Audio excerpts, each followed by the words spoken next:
안녕하십니까. 아산시장 오세현입니다. 올해는 예기치 못한 코로나19라는 국가적 재난과 유례 없이 긴 장마와 태풍으로 농가의 피해가 아주 컸습니다. 평년 대비 벼 수확량은 10% 이상 감소했고 과수 화상병까지 발생했습니다. 큰 어려움 속에서도 우리 농업을 지켜주시고 국민을 위한 먹거리를 생산해 주신 농업인 여러분 정말 감사합니다. 새해 농사를 준비하며 농업 정책과 분야별 핵심 영농기술을 공부하기 위해 교육에 참여해 주신 분들, 여러분의 땀방울 덕분에 우리의 농업은 더욱 발전할 것입니다. 코로나19라는 위기 상황에서 싹튼 우리의 공동체의식, 그 공동체의 터전인 농촌, 아산시는 농촌의 가능성과 잠재력에 주목하고 아산의 농업 선진화와 농업인 보호를 위한 농정을 과감하게 펼쳐나가겠습니다. 농촌의 어려움을 극복하고 시민들에겐 건강한 먹거리를 보장하는 아산시 지역 먹거리 종합전략을 성공적으로 추진하겠습니다. 고령화된 농업인의 노동력 절감을 위한 지원 사업을 확대하겠습니다. 농업인의 경영 안정 및 농산물 브랜드 경쟁력 강화를 위한 지원을 지속하겠습니다. 농업, 농촌, 농업인을 위해서 아산시가 할 수 있는 좋은 사업들을 발굴하고 시행하는 데 최선을 다하겠습니다. 코로나19 상황이 길어지고 있습니다. 모두가 지치고 힘든 상황이지만 다시 한번 아산 시민 모두의 힘과 지혜를 모아 이겨낼 수 있을 것을 믿습니다. 내년 영농교육은 건강한 모습으로 직접 만나길 기대하겠습니다. 감사합니다.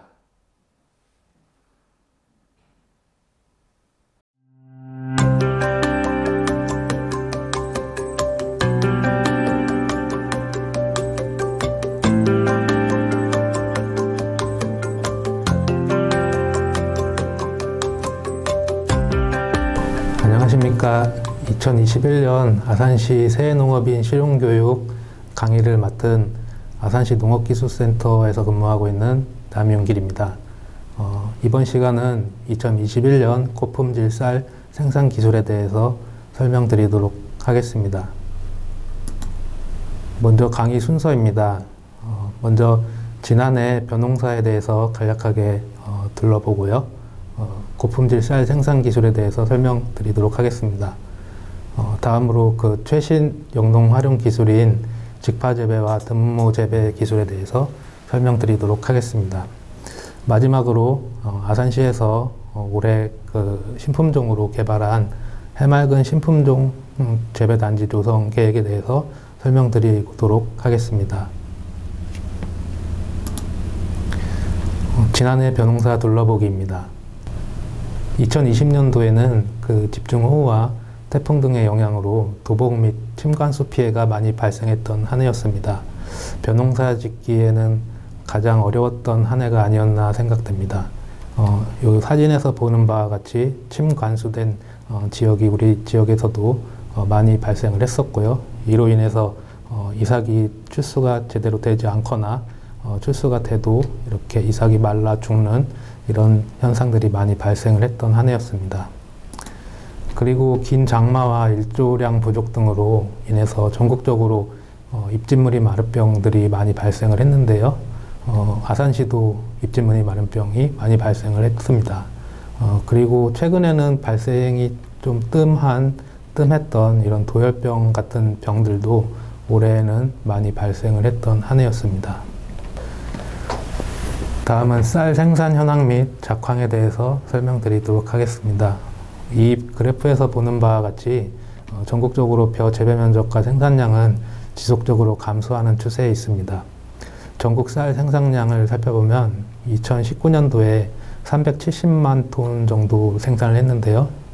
올해 2020년도에는 350만 톤 정도 생산을 했습니다. 그래서 전년 대비 약 6.3% 정도 감소를 했고요. 또 시마르당, 담보당 쌀 생산량을 살펴보면 전국적으로는 약 5.8%가 감소를 했고요. 충남에서는 3.9%가 발생을 했습니다. 아산시 같은 경우에도 전년 대비 5% 정도 담보당 쌀 생산량이 감소한 것으로 나타나고 있습니다. 다음은 그 파종부터 이 시기의 기산 여건에 대해서 말씀드리도록 하겠습니다. 이 그래프를 보시면 그 까만색 선은 30년 동안의 평년 기온을 나타내는 거고요. 초록색 선은 2019년도의 평균 기온을 나타내고 있습니다. 그리고 빨간색 선은 2020년도의 평균 기온을 나타내고 있습니다. 모짜리를 할 때 보통 농가들이 4월 말경에 이렇게 일찍 모짜리를 하게 되는데요.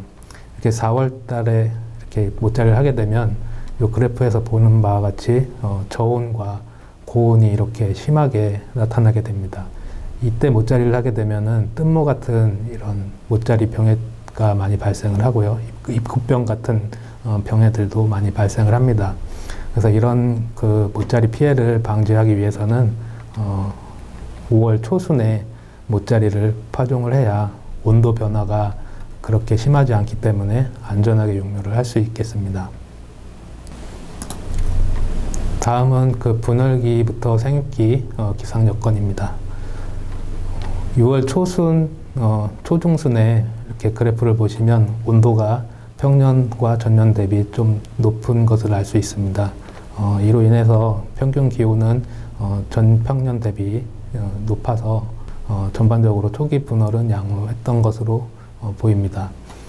그러나 7월 하순, 중하순의 평균 그 강수량을 보시면 이 빨간색 그래프가 강수량과 강수일수입니다.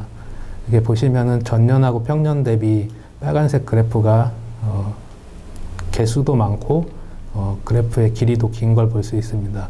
이 말은 강수일수도 많았고 강우량도 많았다는 것을 나타냅니다. 그래서 일조량도 적고 강수량도 많아서 입진무늬 마른병이 많이 발생했던 한 해였습니다. 특히 감수성 풍좀 중심으로 입도열병이 많이 발생을 했던 한 해였습니다. 이번엔 그 출수부터 등수기까지의 기상 여건입니다. 출수기인 그 8월 초중순 이때에도 그래프를 보시면 강수량이 엄청 많았고요. 그리고 강우일수도 많았습니다. 이로 인해서 입진무늬 마른병 발생이 많았고 또 목도열병, 입도열병이 목도열병까지도 이어지고 또 이상누루병 등이 많이 발생했던 한 해였습니다. 또 하나는 그 8월 말에서부터 9월 초에 태풍, 바비와 마이삭 등의 영향으로 조생종 품종 중심으로 수확 직전에 도복 피해가 많이 발생을 했고요. 중만생종 품종도 질소질 비료를 많이 이렇게 시용한 포장을 중심으로 도복이 일부 발생을 많이 했던 한 해였습니다. 다음은 태풍 발생 현황에 대해서 말씀드리겠습니다. 우리나라에는 그 평년 기준으로 따지면 한 1년에 25개 정도의 태풍이 발생을 한다고 합니다. 근데 이 왼쪽에 이제 그래프가 보시면 우리나라에 전체적으로 발생했던 태풍 발생 현황 통계고요. 그 오른쪽은 우리나라에 영향을 준 태풍 현황 통계입니다. 보통 태풍은 7월과 8월에 이렇게 많이 발생을 하는데요. 2019년과 2020년도의 태풍 발생 그래프를 보시면 8월과 9월에 이렇게 많이 집중된 걸 볼 수 있습니다. 그래서 이 8월 이후에는 벼가 출수를 하는 시기이기 때문에 이삭이 맺혀 있습니다. 그리고 등숙을 하면서 벼 이삭이 무거워지게 되고요. 이럴 때 태풍이 발생을 하게 되면 도복으로 이어질 확률이 높습니다. 그래서 평년에 비해서 최근 들어 태풍 발생 시기가 약 한 달 정도 뒤로 밀리는 추세가 보이고요. 이로 인해서 도복 피해가 증가하고 있는 추세입니다. 다음은 고품질 쌀 생산 기술에 대해서 말씀드리겠습니다. 고품질 쌀 생산을 하기 위해서는 가장 중요한 것이 충실한 벽실을 확보하는 것인데요. 정부 보급종을 사용할 때는 큰 무리가 없는데 자가 체종 종자를 사용하는 농가에서는 종자 체종이라든지 소금물 가리기들을 실시하셔야 충실한 벽실을 확보하실 수 있습니다. 이렇게 사진에 보시는 바와 같이 자가 체종 종자는 탈망 작업을 해주셔야 되고요. 아래 그림처럼 소금물 가리기를 실시해 주셔야 되겠습니다.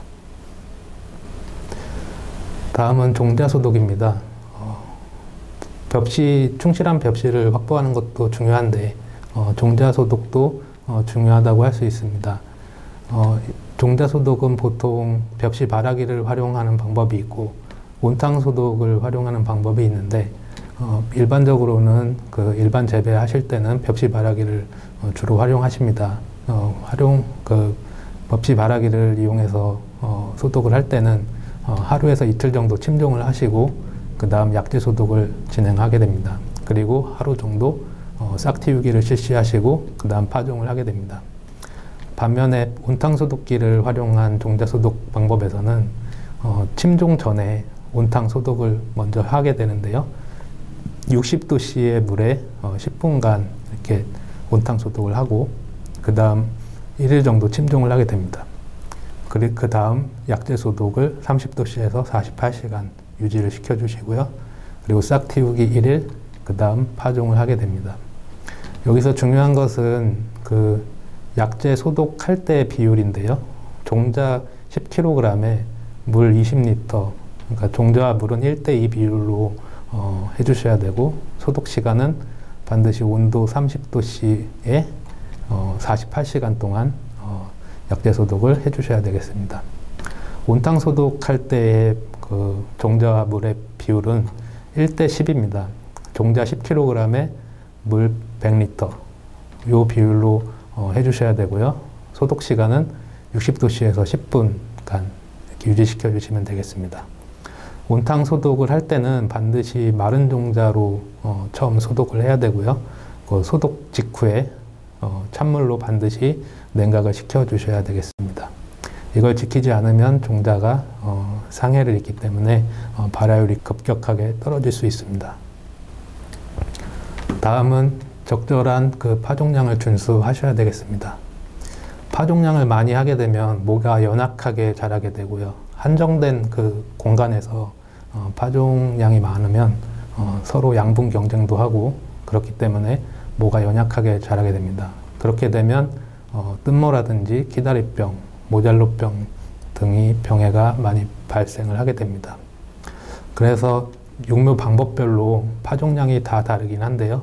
보통 중묘 기준으로는 130g 내지 150g 정도를 파종하면 알맞다고 할 수 있겠습니다. 다음은 적기 파종입니다. 보통 아산 지역 기준으로 봤을 때 중만생종 기준으로요. 5월 말 정도에 이양을 하시는 게 가장 이양 적기라고 볼 수 있는데요. 파종 시기는 이 이양일을 기준으로 해서 역산해가지고 파종 시기를 정하시면 되겠습니다. 보통 파종은 5월 초에 하시고 이양은 5월 말경에 이렇게 하시는 게 우리 지역에서는 가장 안전하게 파종하고 이양하실 수 있는 시기라고 보시면 되겠습니다. 그리고 또 하나 중요한 것은 육묘할 때 적정한 온도 관리를 해주셔야 되겠습니다. 최하하는 싹 틔우기 기간에는 암흑 조건으로 30도씨 정도 온도를 유지해 주셔야 되고요. 그 다음에 모가 자라면서 본 논에 가기 전에까지는 온도를 점차 낮춰주시고 자연 상태에서 모가 자랄 수 있게 관리를 해주시면 되겠습니다. 다음은 적기 이양입니다. 중만생종, 우리 지역에서는 삼강별을 주로 많이 심는데요. 보통 중만생종 기준으로 우리 지역 최적 이양 시기는 5월 하순경입니다. 너무 일찍 모내기를 하셔도 안 되고 너무 늦게 모내기를 하셔도 안 됩니다. 벼가 등숙하는 적정 온도가 출수 후, 그러니까 8월 15일 정도 기준으로 봤을 때 8월 15일 이후부터 40일간의 평균 기온이 21도에서 22도를 유지시켜줘야 중만생종에서 품종들은 이렇게 잘 등숙을 할 수 있습니다. 이 시기를 맞춰주시려면은 5월 말경에 5월 하순경에 이양을 해주셔야 이 시기를 대략 맞추실 수 있고요. 이렇게 돼야 등숙이 잘 이루어질 수 있습니다. 너무 일찍 그 이양을 하게 되면 고온 7월 말이나 8월 초 이때 그 벼가 출수를 하게 됩니다. 이 고온기에 이제 출수를 하게 되면 벼 자체 호흡량도 증가하고 또 벼 아래 양분 소모도 증가되기 때문에 동알미가 발생한다든지 이런 미질이 떨어지게 됩니다. 단백질 함량도 늘어나게 되고요. 그리고 너무 늦게 모내기 할 때는 생장 기간이 짧기 때문에 벼가 알수가 적고 수량이 감소할 수 있습니다. 다음은 현미 천립종과 쌀 단백질과의 관계를 말씀드리겠습니다. 앞서 말씀드린 것처럼 등숙 적정 온도는 출수 후에 40일간 평균 온도가 21도에서 22도가 되게끔 유지를 시켜주셔야 되는데요. 보통 이런 온도 조건일 때는 그림에서 보이시는 바와 같이 벼알이 두껍고 이렇게 통통하게 등숙을 하게 됩니다. 근데 고온에 등숙을 한다던가 아니면 너무 늦게 이양을 해서 제대로 영양생장 기간을 지나지 못한 그런 벼들은 이렇게 벼알이 얇고 이렇게 홀쭉하게 자라게 됩니다. 보통 쌀에는 그 단백질 총 함량이 같은 품종의 경우를 말씀드리면 보통 이렇게 1.3g씩 이렇게 동일하다고 보실 수 있습니다. 근데 이 벼 아래 두께가 두꺼워지면 질수록 단백질이 차지하는 비중이 상대적으로 적어지기 때문에 그 쌀 단백질 함량은 벼가 두꺼워지면 두꺼워질수록 단백질 함량은 줄게 되고요. 벼가 등숙을 제대로 못해서 얇아지면 얇아질수록 단백질 함량은 이렇게 늘어나게 됩니다. 그래서 쌀의 품질도 안 좋아지고 쌀의 수량도 감소하게 됩니다. 그래서 반드시 우리 지역에서 상강벼 기준으로는 8월 중하순경에 출수할 수 있도록 5월 말에 이양을 해주셔야 되겠습니다. 그리고 또 그 품질을 높이기 위해서 질소질 비료를 적게 주셔야 되는데요. 그 질소 비료 시비량이 많아지게 되면 품질이 나빠지게 됩니다.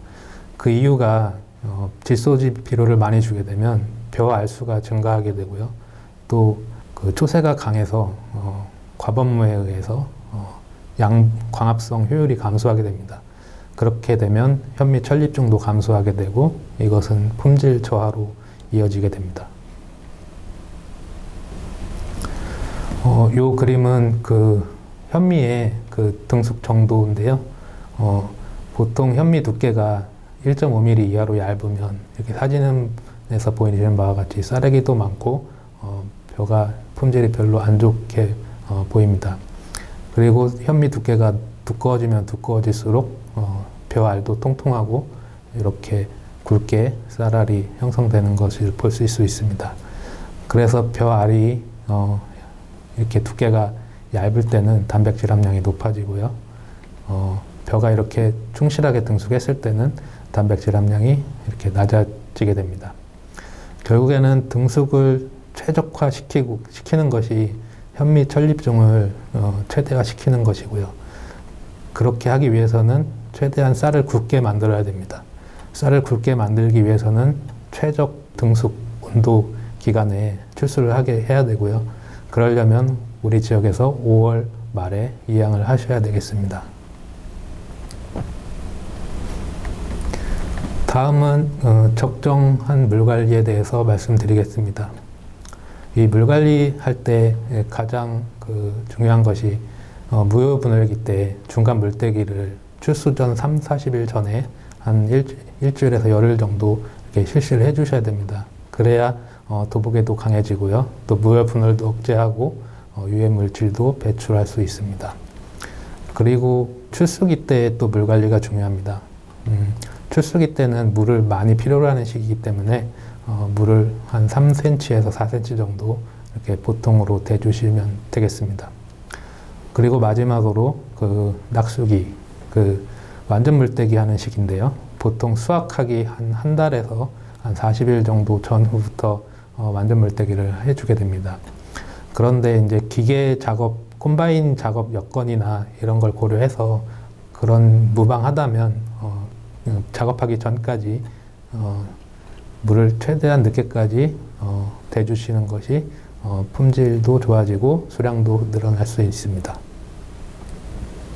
다음은 그 적정 시비입니다. 보통 일반적인 벼 기준으로 말씀드리면 질소질 기준으로 9kg, 10아르당 9kg이 표준 시비량이고요. 여기서 농가들은 더 많이 이렇게 비료를 주시긴 하는데 뭐 수량을 또 생각을 안 할 수가 없기 때문에 더들 많이 주십니다. 그런데 요즘같이 기상 이변이 많이 일어나고 또 태풍도 많이 발생을 하는 그런 시기에는 질소질 비료를 9kg 정도를 유지시켜 주셔야 도복에도 강해지고 또 안전하게 벼를 재배하실 수 있을 것입니다. 그리고 질소질 비료를 과용하게 되면 불안전미들이 증가하게 되고요. 또 수량도 저하할 수 있습니다. 도복에도 약해지고요. 그리고 밑거름을 주실 때는 그 전층 시비를 하셔야 되고요.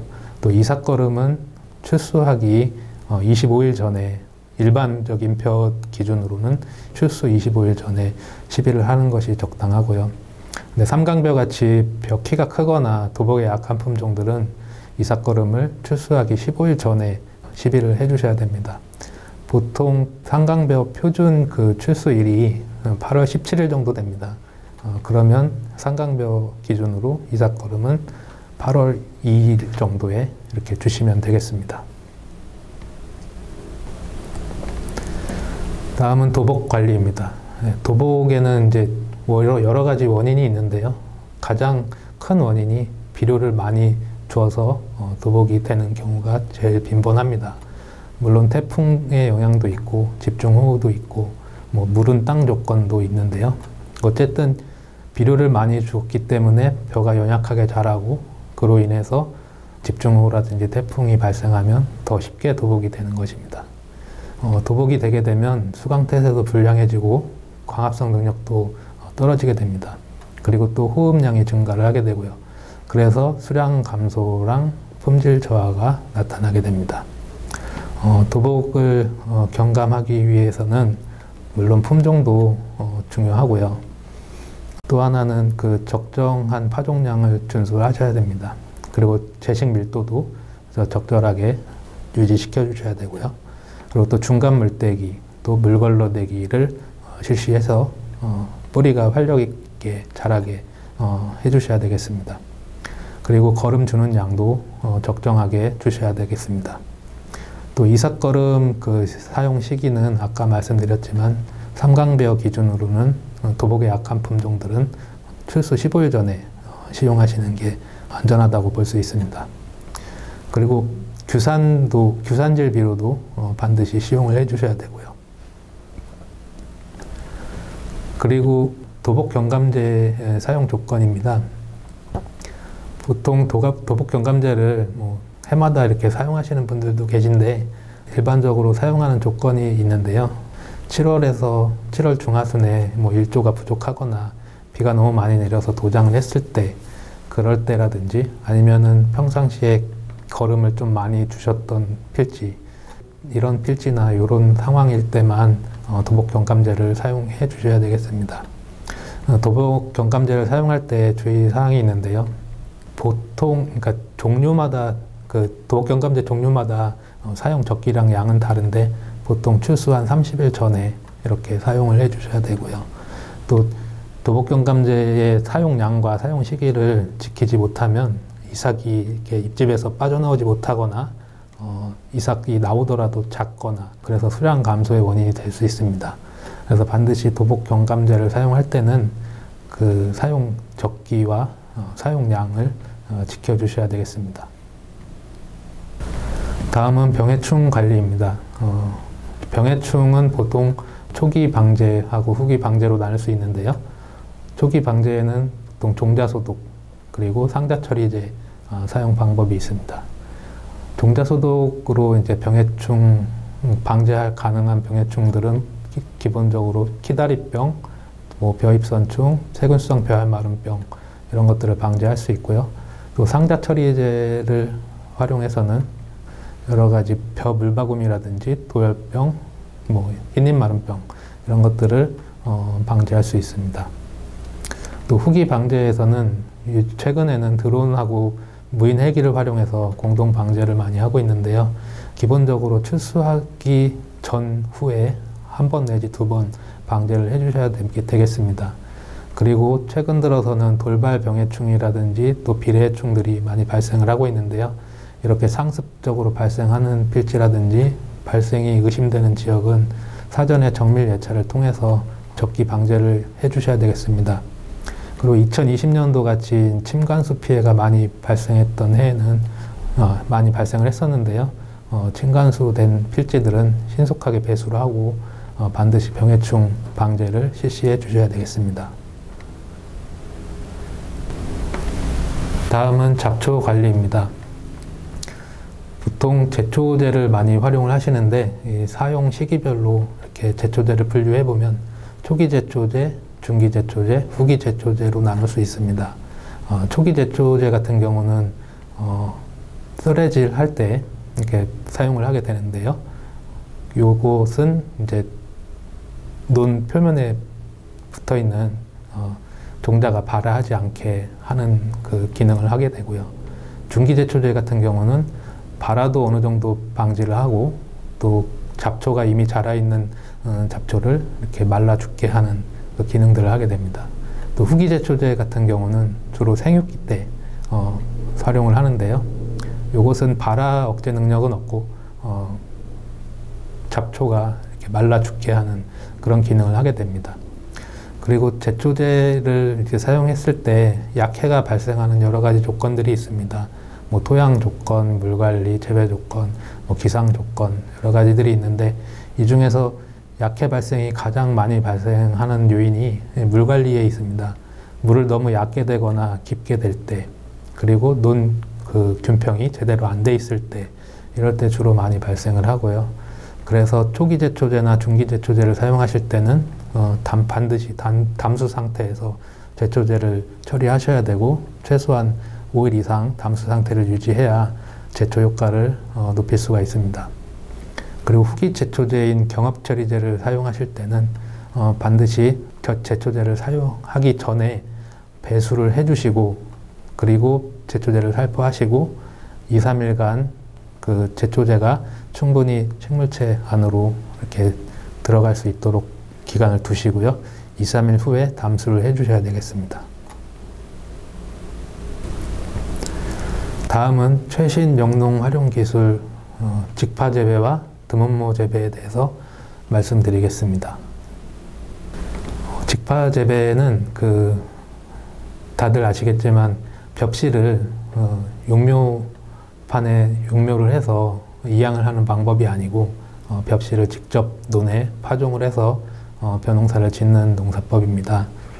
이 직파 재배는 이양 재배에 비해서 용묘하는 노력이라든지 모내기 노력이 전혀 들어가지 않고요. 또 농자재 비용도 줄일 수 있어서 생력화 및 생산비 절감이 가능한 재배법입니다. 그래서 노동력 절감과 생산비용 절감을 위해서는 이 직파 재배가 아주 유용한 재배법이라고 할 수 있습니다. 먼저 직파 재배를 하기 위해서는 품종 선택을 해야 되는데요. 직파 재배에 적응이 잘 될 수 있는 그런 품종들을 선택을 해야 되겠습니다. 가장 기본적으로는 저온에서 발화가 잘 되는 초기 발화세가 강한 품종이라든지 또 산소 요구도가 적은 품종, 물속에서 이제 발화를 해야 되기 때문에 이런 품종들을 선택하시면 되겠고요. 또 하나 도복에 이 직파 재배가 도복에 좀 약한 재배 방법이기 때문에 도복과 병해충에 좀 강한 품종들, 그런 품종들 위주로 선택을 해주시면 되겠습니다. 직파 재배뿐만이 아니고 드문모 재배라든지 일반 이양 재배에서도 마찬가지지만 논 균평이 제대로 잘 돼 있어야 벼가 잘 자랄 수 있고 또 특히 직파 같은 경우에는 초기 잎모율을 향상을 시킬 수 있습니다. 그래서 논 레이저 정필 균평 기술이 좀 필요하게 됐는데요. 이 기술에 대해서 간략하게 말씀드리면 먼저 트랙터의 부분에 레이저 수광기라는 것이 달려 있습니다. 이 노란색 이 부분이고요. 또 요 노란색 그 산발이를 보시면 요 레이저 발광기가 이렇게 있습니다. 이 레이저 발광기에서 레이저를 쏘게 되면 이 레이저 수광기에서 이 레이저를 받아서 요 균평기가 위아래로 움직이게 되고요. 일정한 높이로 논을 균평을 하게 되는 그런 장비입니다. 보통 이 장비를 이용해서 논을 균평을 하게 되면 평균 한 2-3cm 내외로 논 표면이 균평이 되게 되고요. 또 이렇게 균평이 잘 된 논은 고도의 물 관리가 가능하게 되고 시비라든지 제초제 이렇게 효율을 향상시킬 수 있습니다. 그리고 또 직파 재배할 때 초기 임무율도 향상을 시킬 수가 있습니다. 예, 균평기 종류는 뭐 여러 가지가 있는데요. 보통 외국산 이런 균평기들이 있고요. 또 국내에서 만들어지는 이런 종류의 균평기들도 있습니다. 요 장비들의 장단점이 간략하게 있는데요. 외국산 요 균평기는 트랙터 마력수가 한 120마력 이상 되는 그런 트랙터여야 되고, 또 트랙터 자체에 GPS 기능이 달려있는 그런 트랙터여야 좀 활용을 할 수 있습니다. 뭐 물론 가격도 고가이고요.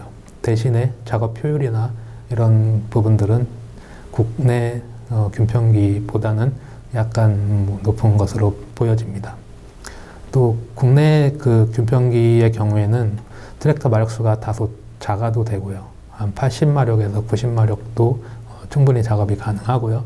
또 하나는 트랙터 자체에 GPS 기능이 없어도 작업이 가능하게 됩니다. 물론 가격도 저렴하고요.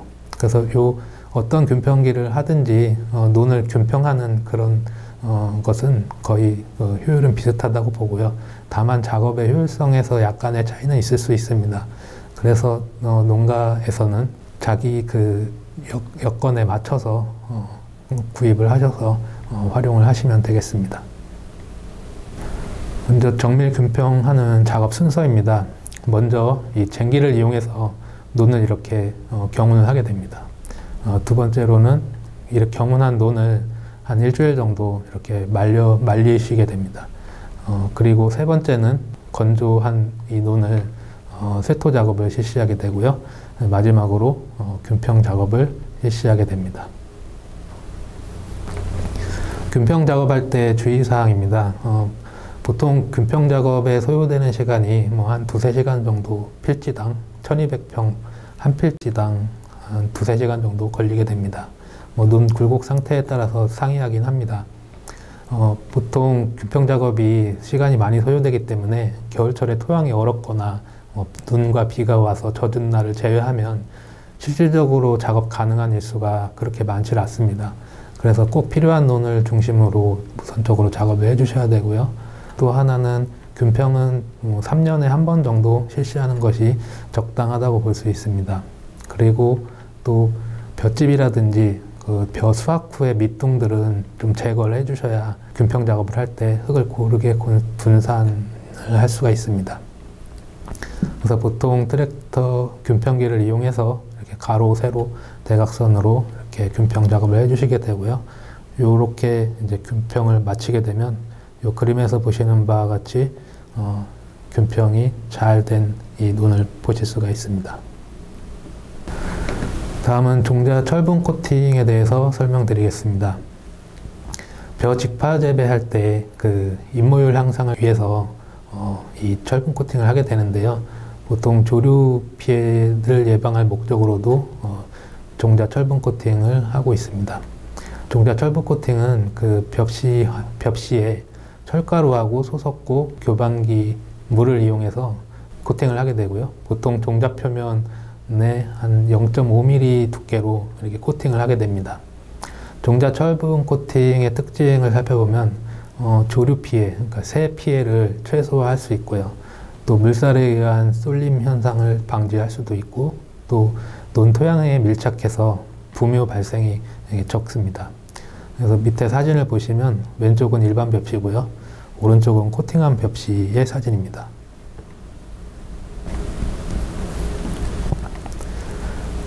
다음은 코팅 소요 자재입니다. 보통 철분하고 소석고, 이렇게 교반기가 필요하고요.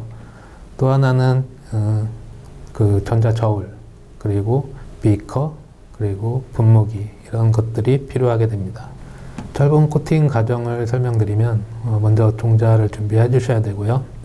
그 다음 침종을 20도씨에서 이틀 내지 3일 정도 실시하게 됩니다. 그 다음 종자를 탈수하게 되고요. 그 다음 코팅 작업을 실시하게 됩니다.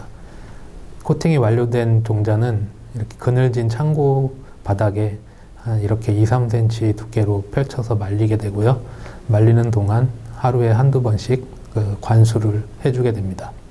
마지막으로 파종 전에 발화 테스트를 거치게 됩니다.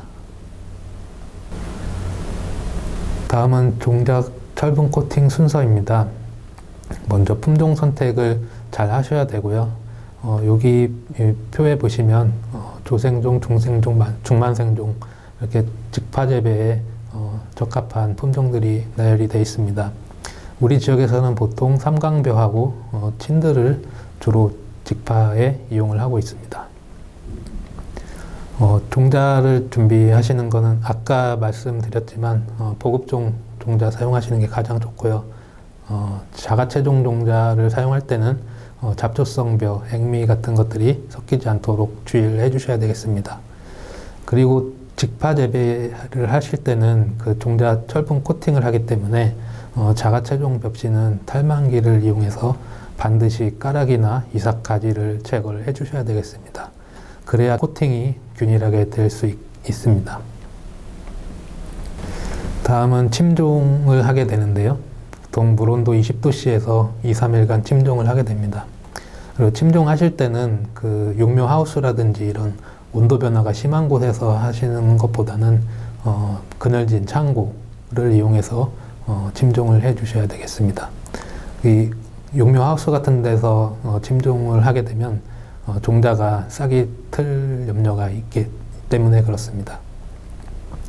다음은 탈수 작업을 하게 됩니다. 침종이 끝난 종자는 철분 코팅 하루 전에 음지에서 이 사진에서 보시는 바와 같이 이렇게 펼쳐서 말리시면 되는데, 작업 공간이 협소하거나 아니면 시간이 허락하지 않는다면은 이렇게 탈수기를 이용해서 종자를 탈수할 수도 있습니다. 종자에 수분이 너무 많거나 적으면 철분 코팅이 제대로 되질 않습니다.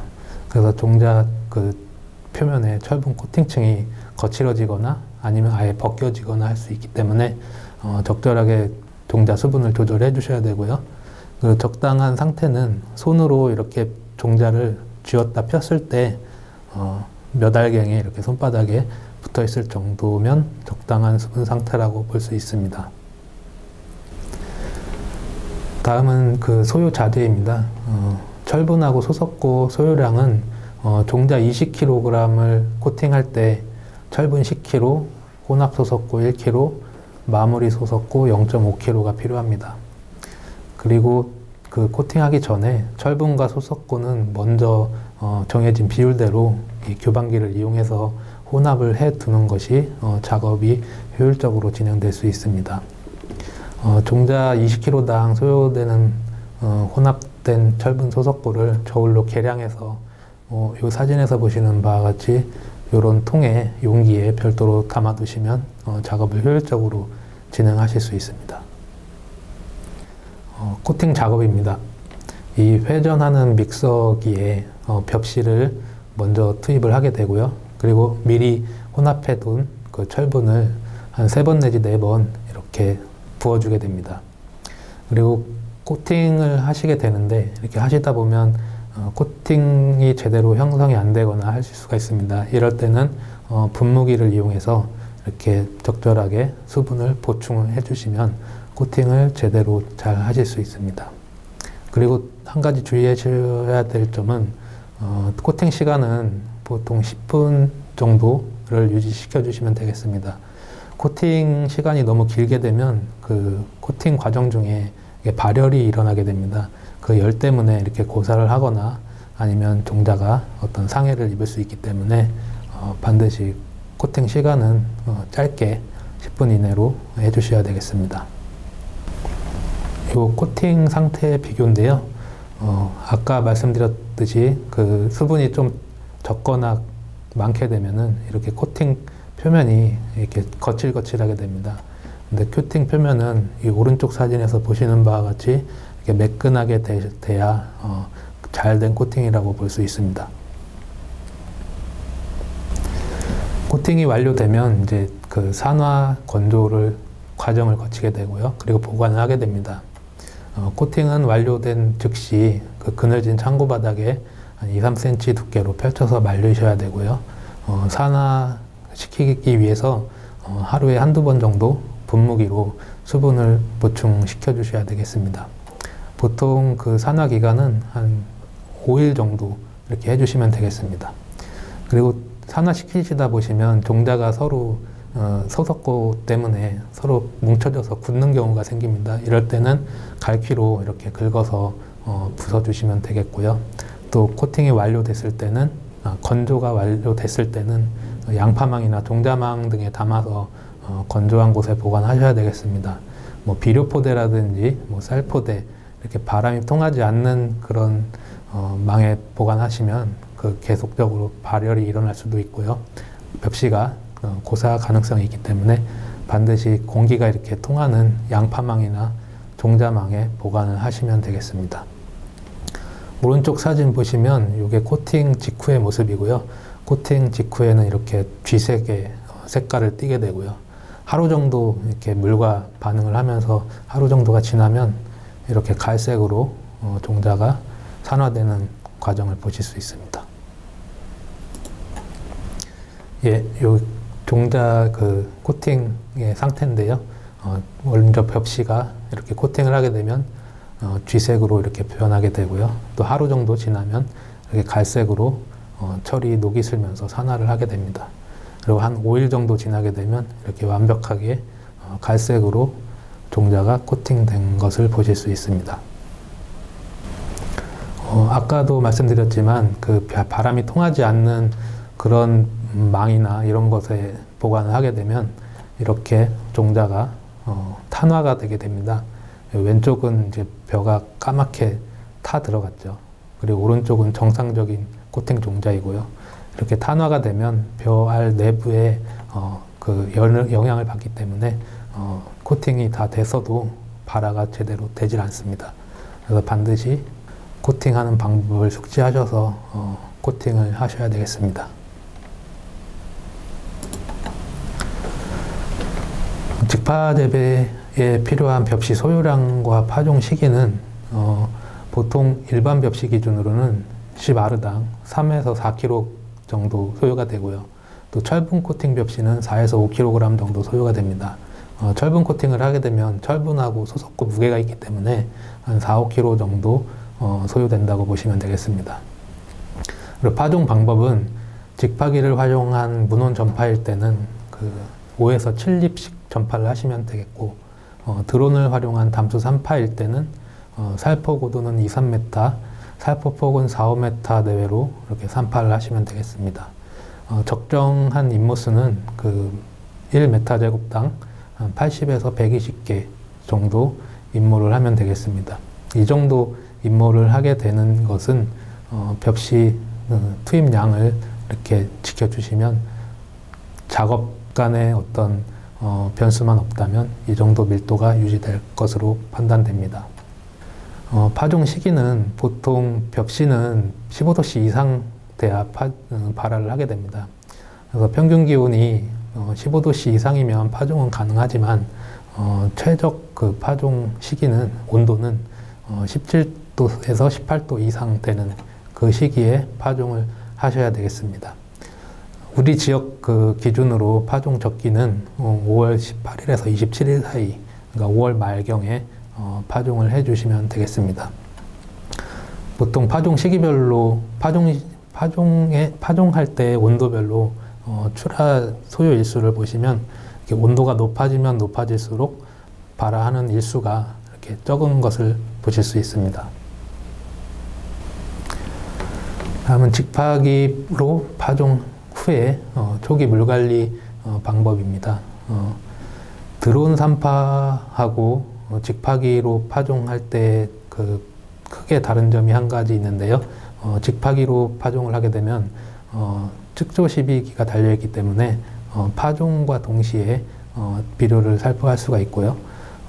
또 이 파종하기 전에는 물을 반드시 하루 전에는 빼서 논 굳히기를 해주셔야 되겠습니다. 그리고 파종 직후에는 바로 논물을 5cm가량 대주셔야 되고요. 또 논물을 대고 나서 한 5일 정도 지나면 벽시가 발화를 하게 됩니다. 발화를 하게 되면 한 일주일 정도 가량은 물 걸러대기를 해주시면서 벽시가 뿌리를 잘 내릴 수 있게 이렇게 관리를 해주셔야 되고요. 또 파종하고 한 열흘 정도 지나고 나게 되면 벼가 한 1.5엽기 정도 되게 됩니다. 이때부터는 담수를 해주시고 관행 관리를 해주시면 되겠습니다. 그리고 또 하나 중요한 것이 이 파종일 기준으로 5일에서 일주일 전에는 설해 작업 후에 반드시 논 굳히기를 해주셔야 되겠습니다. 논 굳히기를 하지 않게 되면은 종자가 너무 깊게 매몰되거나 이렇게 되기 때문에 발화율이 감소를 할 수 있습니다. 다음은 드론으로 파종한 후에 초기 물관리 방법입니다. 아까 직파기를 활용한 방법하고 크게 다른 점은 드론으로는 비료를 살포하기가 좀 어렵기 때문에 먼저 만효성 비료를 먼저 시비를 하게 되고요. 이것도 마찬가지로 파종일 한 5일에서 일주일 전에는 정지 작업을 하고 논 굳히기를 실시해 주게 됩니다.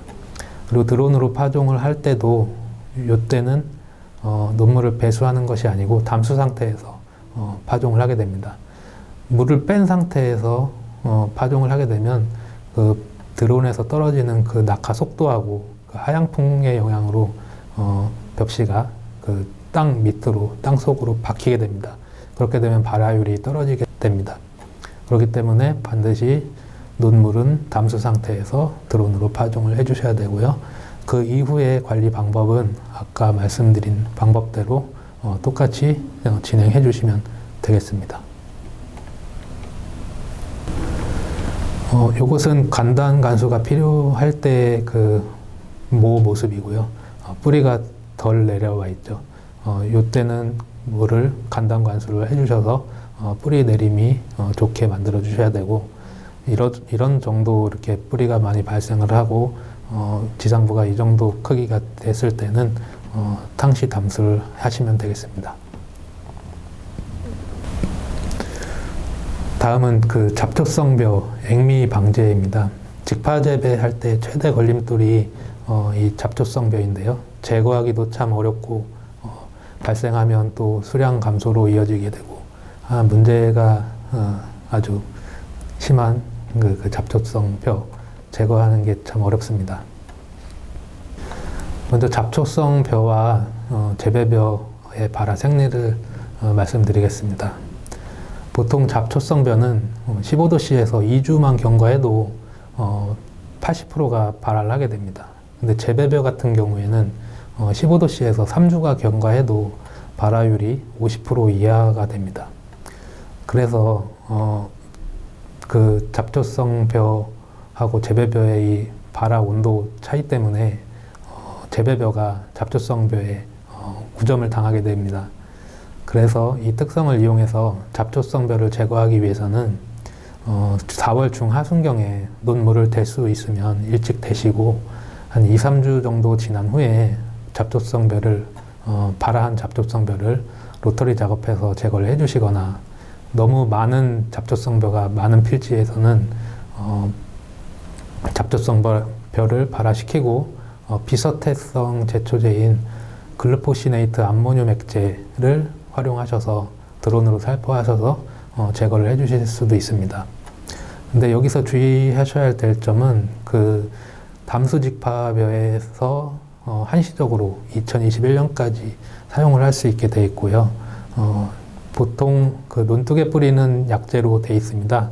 글루포시네이트 암모늄 액제가 논두개 뿌릴 때는 10아르당 500ml를 사용하게 되어 있는데, 담수 직파벼의 잡초성벼를 제거하기 위해서 살포하실 때는 10아르당 300ml를 사용하셔야 되겠습니다. 그리고 살포 후에는 15일 후에 파종을 해야 안전하게 발화를 하실 수 있습니다. 그리고 벽시 발화 후에 온도 조건별 생육을 보시면 이렇게 온도가 높으면 20도씨에서의 벽시는 이렇게 빨리빨리 자라게 됩니다. 하지만 14도씨 조건의 벼는 이렇게 열흘이 지나도 거의 자람이 없습니다. 그 20도씨에서 자란 벼는 이렇게 크게 자라고요. 이 말은 너무 일찍 파종을 해도 기간이 지나도 이렇게 벽시는 발화를 잘 못한다는 것입니다. 그래서 온도가 높은 시기에 파종을 해야 잇모율을 향상시킬 수 있고 또 잡초성 벼에서도 우점을 할 수 있는 것입니다. 그래서 우리 지역 아산 지역 평년 평균 기온을 이렇게 살펴보시면 요 4월 23일경 4월 한 하순경에 논물을 대셔서 2, 3주간 그 잡초성 벼를 키우시고 5월 한 10일경쯤에 잡초성 벼를 트랙터를 이용하거나 아니면 제초제를 이용해서 제거를 해주시면 되겠습니다. 그리고 한 15일 정도 지난 후에 5월 말경에 파종을 하시면 잇모율을 향상시킬 수 있고 또 잡초성 벼도 효과적으로 제거하실 수 있습니다. 다음은 잡초, 특히 피 방제입니다. 보통 최근에는 이제 드론과 자주형 동력 분무기를 이용해서 잡초 방제를 하고 있는데요. 장단점이 좀 있습니다. 보통 드론의 장점은 기동성이 양호하고 또 소면적 분산 필지의 방제 효율이 좋습니다. 단점으로는 약재 보충을 하거나 배터리 교체하는 데 시간이 소요되고요. 자주형 동력 분무기는 약액을 충분하게 고르게 분사해서 방제 효과가 좋은 반면에 기동성이 좀 떨어지고 가격이 좀 고가인 단점이 있습니다. 보통 이 두 가지 방식 모두 장단점이 있기 때문에 1200평 한 단지당 방제 소요 시간은 한 10분에서 15분 정도 소요되고요. 보통 소면적 분산 필지의 경우에는 드론을 활용한 제초가 효과적일 수 있고요. 또 대면적으로 밀집되어 있는 그런 단지들은 자주형 동력 분무기를 활용해서 제초를 하시는 것이 효율적이라고 보실 수 있습니다. 요건 드론 직파 사례인데요. 올해 2020년 5월 19일 날 파종을 했고요. 드론으로 담수 산파한 포장입니다. 6월 1일 날 상태고요. 6월 12일, 7월 1일, 7월 15일 벼 생육 상태입니다. 품종은 상광벼고 시바르당 5kg 정도 파종을 했습니다. 그리고 7월 31일, 8월 14일, 8월 31일, 9월 10일 태풍이 지나간 이후에도 도복 없이 상광벼인데도 이렇게 잘 출수를 해서 자라는 모습입니다. 마지막으로 직파 재배 효과에 대해서 말씀드리겠습니다. 보통 드론 활용해서 노동력 절감은 한 50% 정도 되고요. 또 관행 이양 대비 수량 감소도 미미한 것으로 나타났습니다. 보통 드론으로 관행 이양은 시바르당 10시간 정도 소요가 되는데요. 드론을 활용한 담수 산파의 경우에는 시바르당 5시간 정도로 관행 이양 대비 노동력 절감이 한 50% 정도 되는 것으로 나타났고요. 또 수량 감소율도 관행 이양은 시바르당 531kg가 수확이 됐는데 쌀 수량 기준으로 드론 담수 산파의 경우에는 시바르당 527kg, 그래서 평균 감소율이 0.8% 정도밖에 감소가 안 됐습니다. 그래서 수량 감소는 거의 없고 노동력과 경영비는 절감할 수 있는 것이 직파 재배라고 할 수 있습니다. 다음은 드문모 재배에 대해서 말씀드리겠습니다. 드문모 재배란 여러분들도 많이 아시겠지만 벽시 파종량을 기존 대비 2배가량 늘려서 파종을 하고요.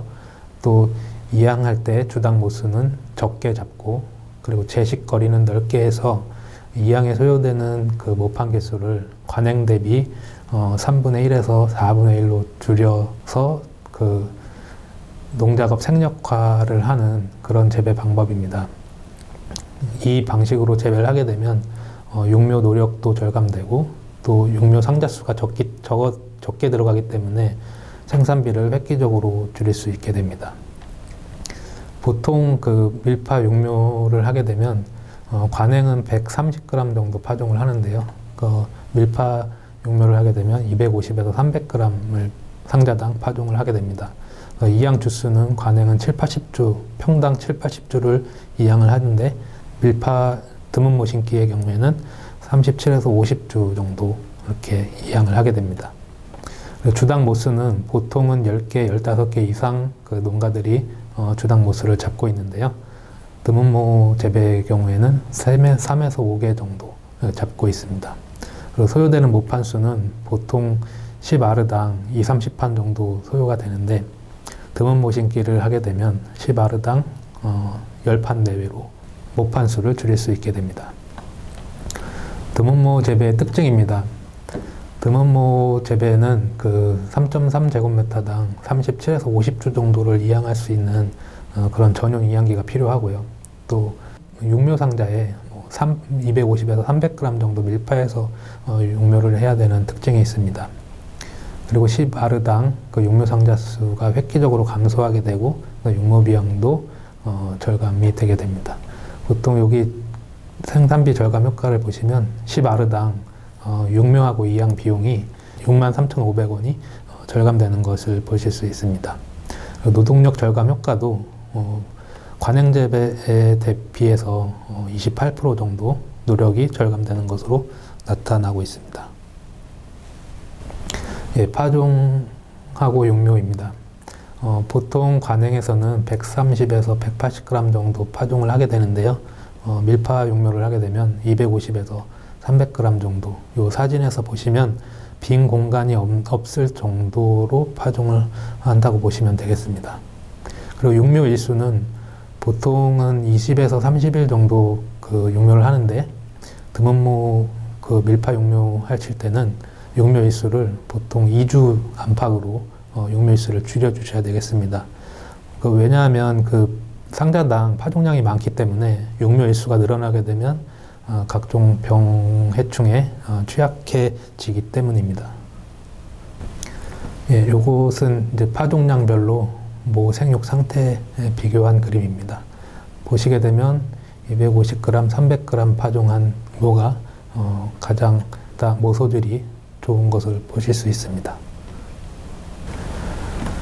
이양을 하실 때는 아까도 말씀드렸는데 주당 본수는 3에서 5개로 잡고 보통 그 이양 재식 밀도는 조간거리 30cm에 주간거리 30이나 22cm로 조정하셔서 이양을 하시면 되겠습니다. 재배 관리는 뭐 관행 이양 재배에 준해서 관리를 하시면 되겠습니다. 재식 밀도별 모 심는 거리입니다. 보통 관행은 7, 80주로 이렇게 심게 되는데요. 그리고 주간 거리가 14cm나 16cm로 이렇게 촘촘하게 심게 됩니다. 근데 드문모 심기를 하게 되면 50주 이하로 심으실 때는 주간 거리가 22cm에서 30cm까지 이렇게 넓혀주게 되고요. 그래서 50주나 30주를 평당 심게 되시면 주간하고 조간 간격이 이렇게 넓어지면서 모가 드물게 심어지는 것을 보실 수 있습니다. 예, 재식주 수별 이양 상태인데요. 보통 37주 똑같은 사각형 면적에 37주는 모가 4개 정도 꽂히게 되고요. 재식주 수가 많아지면 많아질수록 그 같은 공간 내에 벼가 이렇게 많이 심어지게 되는 것을 보실 수 있습니다. 재식주 수별 벼대 비교입니다. 상광벽입니다. 여기 왼쪽 위에 사진은 70주, 평당 70주로 심은 그 상광벽이고요.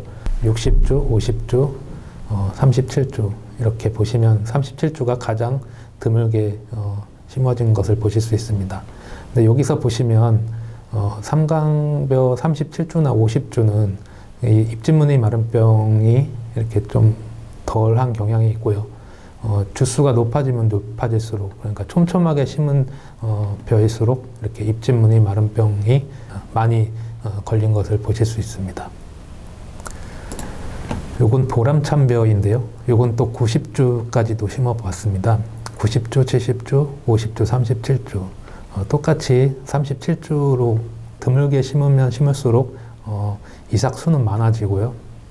벼의 자람 상태도 이렇게 건강하게 자란 모습을 보실 수 있고, 이것도 마찬가지로 촘촘하게 심으면 심을수록 잎진무늬 마른병 발생이 좀 많은 경향이고요. 병해충에 좀 약하다고 보실 수 있습니다. 예, 시마르당 육묘 상자 소요량입니다. 밀파 육묘에서 300g 정도 파종을 하고 횡이송 횟수를 30회로 놓고 심으셨을 때 보통 50주 이하에서 모판수가 10판 이하로 줄어드는 것을 보실 수가 있습니다. 다음은 드문무 심기 시원포장 생육 특성입니다. 보통 일반적인 품종에서는 육묘 노력과 비용 절감 측면에서 재식 밀도가 50주가 가장 적정한 것으로 나타났습니다. 여기 보시면 상강 품종하고 친들 품종에서 관행 70주 대비 수량 감소율이 거의 1% 미만인 것을 보실 수 있습니다. 대신에 모판수는 이렇게 많이 줄어드는 것을 보실 수 있습니다. 반면에 보람참벼 같은 경우에는 70주 이상에서 수량이 더 많이 나오는 것으로 나타났습니다. 이것은 보람참벼의 특성상 분월이 좀 적은 소분월성 품종이라서 그런 것이 아닌가 생각됩니다. 그래서 보람참벼의 경우에는 50주나 37주로 드문무 재배하는 것보다는 70주에서 90주 정도로 밀식을 하는 게, 소주 밀식을 하는 게 수량이 증가하는 것을 보실 수 있고, 보람참벼 같은 경우에는 모판수를 절감해서 노동력을 저감하는 것보다는 70주, 90주 상태로 이양을 하셔서 수량을 늘리는 편이 더 낫다고 보실 수 있겠습니다. 네, 드문무 심기 재배 포장입니다. 인주면에 이제 친농벼를 품종으로 이렇게 재배했던 것인데요. 왼쪽부터 70주, 60주, 50주, 37주, 3.3제곱미터당 이렇게 재식 밀도를 두었고요. 또 6월 18일 모습, 7월 1일, 7월 31일, 9월 3일의 생육 상태입니다. 보시면 50주의 구간이 가장 잘 자랐다고 이렇게 보여집니다. 예, 드문무 재배 주의사항입니다. 중요한 것은 밀파 육묘를 하기 때문에 육묘 기간은 14일 안팎으로 준수를 해주셔야 되고요. 이양이 늦어지거나 육묘 기간을 늘리게 되면 육묘 후기에 뜸묘나 이꽃병 등이 발생할 우려가 있습니다. 그래서 반드시 육묘 기간을 준수해 주시기 바랍니다. 그리고 이양 과정에서 결주를 최소화하기 위해서는 정밀 균평이 중요합니다. 그리고 정밀하게 이양을 하셔야 되고요. 이양 하는 속도도 유지해 주셔야 되고 정밀 균평도 해 주셔야 되겠습니다. 포기당 알맞은 재식 본수는 3에서 5본이 가장 알맞다고 할 수 있습니다. 예, 마지막으로 기타 참고사항에 대해서 말씀드리겠습니다. 예, 아산 맑은 쌀 전용 신품종 해맑은 생산단지 조성 계획입니다. 먼저 이 해맑은 신품종을 개발하게 된 추진 배경입니다. 최근에 고품질 쌀 적정 생산 정책 등으로 상강벼 재배 시군이 이렇게 지속적으로 증가를 하고 있고요. 그로 인해서 아산 맑은 쌀 브랜드의 품종 퀄리티가 이렇게 하향 평준화되고 있는 실정입니다. 그래서 지난 2018년부터 아산시만의 고유벼 품종을 개발하기 위해서 농촌진흥청, 그리고 아산시, 그리고 농협과 이렇게 MOU를 맺어서 아산 맑은 쌀 전용 신품종 해맑은을 개발하게 됐습니다. 그래서 앞으로 아산 맑은 쌀 브랜드 원료곡인 상강벼를 점차 해맑은 품종으로 대체해 나갈 계획입니다. 이 표에서도 보시는 바와 같이 지난 2005년도에는 상강벼가 거의 재배가 되지 않았었는데요. 최근 들어서 상강벼가 이렇게 지속적으로 증가하는 모습을 볼 수 있습니다. 최근에는 일부 조금 주는 경향이 있긴 하지만 어쨌든 10여 년 전에 비교해 보면 상강벼의 생산량이 지속적으로 증가하는 것을 보실 수 있겠습니다. 예, 아산맑은 쌀 전용 품종은 해맑은이고요. 중만생종입니다. 작년 2019년 12월에 농촌진흥청 국가신품종 선정위원회를 통과를 했고요. 2020년 3월 달에 국립종자원의 품종보호 출원 중에 있습니다. 여기서는 이 사진은 아산맑은쌀 해맑은을 개발하던 영인면에 있는 포장이고요. 시험 포장이고요. 또 올해는 2020년도에는 해맑은 종자 보급을 위해서 농업기술센터 내에 해맑은 원원종 생산 최종 포장을 조성했습니다. 그래서 이 사진은 이양하는 장면입니다. 그리고 생육 모습이고요.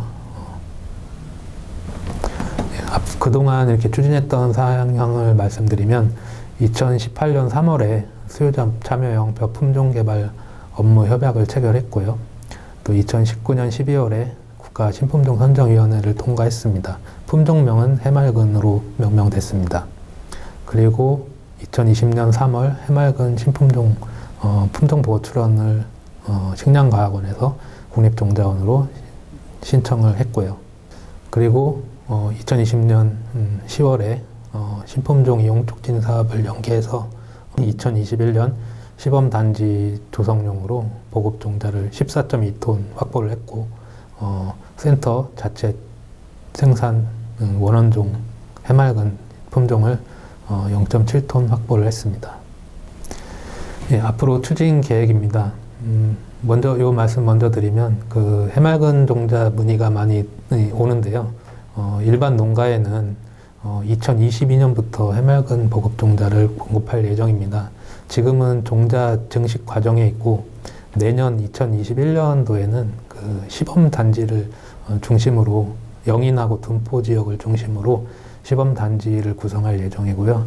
일반 농가 분양은 2022년부터 보급할 계획에 있습니다. 먼저 해맑은 재배단지를 이제 지속적으로 확대할 계획입니다. 2021년도에는 156헥타 이상 시범 재배단지를 조성을 할 계획이고요. 점차 1000헥타, 3000헥타, 5년 정도 이후에는 5000헥타 이상 아산 전 지역에 해맑은 벼가 재배될 수 있도록 확대할 계획입니다. 그리고 해맑은 벼에 대한 안정 생산 기술을 정립할 계획이고요. 매뉴얼을 만들 계획에 있습니다. 그리고 종자의 안정적인 생산 공급을 위해서 종자 공급 체계를 구축을 할 계획입니다. 먼저 2021년부터는 농업기술센터와 농업기술실용화재단 간 종자 생산 공급 계약을 체결해서 종자 생산 공급 체계를 구축할 계획이고요. 장기적으로는 해맑은 종자를 아산시에서 자체 생산 공급하는 체계를 구축해 나가도록 하겠습니다. 그리고 브랜드 품종 홍보입니다. 기존 상강벼를 아산 맑은 쌀의 기존 품종인 상강벼를 해맑은으로 품종을 교체할 계획인데요. 이거에 대한 여러 가지 언론 홍보라든지 각종 시식 행사, 식미 평가들을 추진할 계획이고요. 앞으로 지속적으로 재배가 확대된다면 해맑은을 이용한 즉석밥이라든지 가공품, 친환경 쌀 등 생산 소비를 다양화할 계획입니다. 해맑은 품종 특성입니다. 보통 상강벼 같은 경우에는 도복이 엄청 잘 되는 품종입니다. 근데 해맑은 벼 같은 경우에는 도복 지수가 104로 상강벼에 비해서 도복에는 좀 강한 특성이 있고요. 또 쌀 수량은 569kg 상강벼, 해맑은 벼는 564kg, 거의 차이가 없이 쌀 수량은 동일하다고 보시면 되겠습니다. 또 하나는 출수기가 한 5일 정도 빠른 특성이 있고요. 또 벼 키는 삼강벼에 비해서 한 7cm 정도 작은 것으로 특성을 나타내고 있습니다.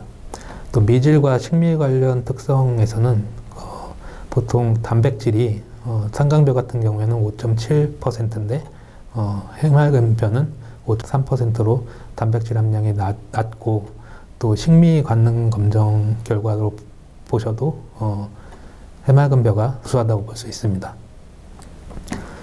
도종 특성의 경우에 그 백미 완전림률은 상강벼하고 해맑은 벼하고 거의 뭐 비슷하다고 보실 수 있습니다.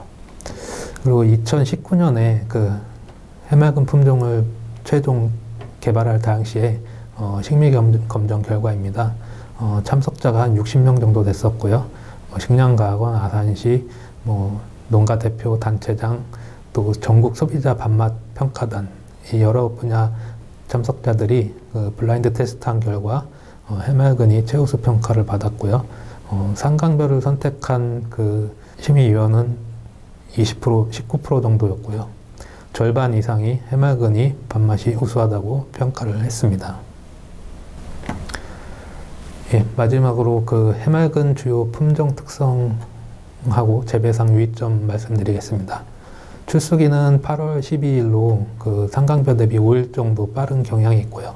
또 단백질 함량은 낮고 그 밥맛은 우수하고 쌀 수량은 상강벼랑 비슷합니다.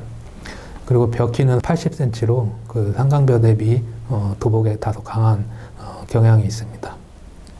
근데 단점으로는 그 상강벼 대비 도열병에는 조금 다소 약한 경향이 있고요. 또 해충에도 다소 약한 경향이 있습니다.